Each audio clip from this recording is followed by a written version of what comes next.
for workers at that shoe store and the family held hostage. It was a terrifying night. David Gonzalez spoke to some of those victims today.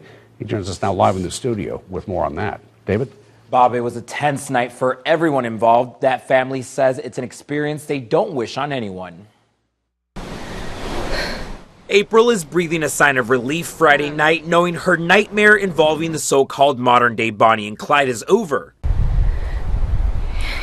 It was terrifying. Blake Fitzgerald and Brittany Harper, trying to get away from authorities, ended up in her backyard on Whitney Drive. April's husband was the first to spot the couple. He saw a man standing there with a gun, point at him saying, "Open your door."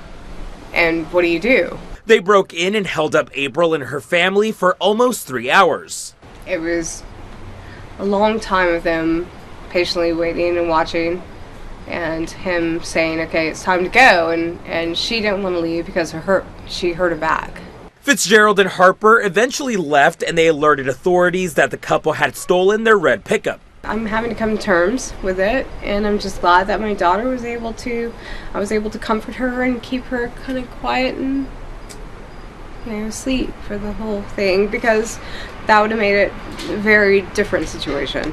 Earlier in the night, authorities say the fugitives robbed the famous footwear off Davis Highway.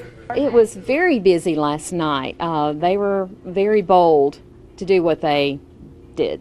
Fortunately, no one was hurt. Store manager Jackie White says they recognize the infamous duo. We did look at their pictures on Facebook and did identify them as the couple that was being sought after.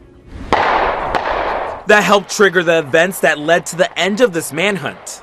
I feel like if you do the crime, you have to do the time. I'm sorry how things turned out, but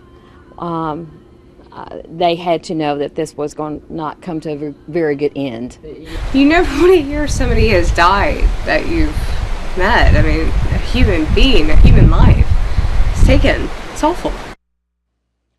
April plans to install floodlights to light up her property, and she encourages other homeowners to take the necessary precautions to protect their homes.